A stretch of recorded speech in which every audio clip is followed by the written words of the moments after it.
Kifayət eləyir doktor Tahad xanım, Leylətul Qədr kimi sirri muammad xanım.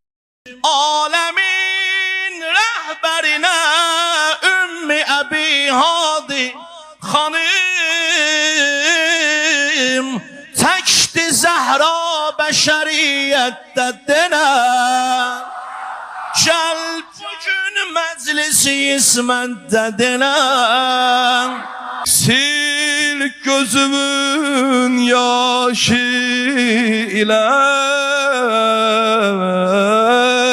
özümü saxlama zəhmətdə denə. Bu gecə məclisi heyətdə denə.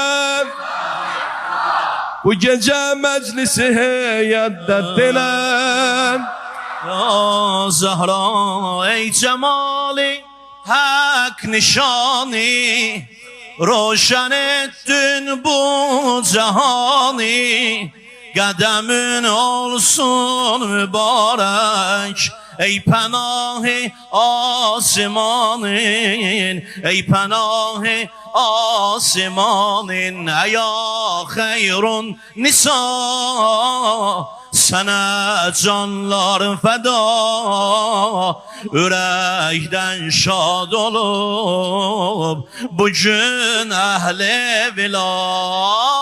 Xanım ya Fatimə, Xanım ya Fatimə, yanım ya Fatimə, Xanım ya Fatimə.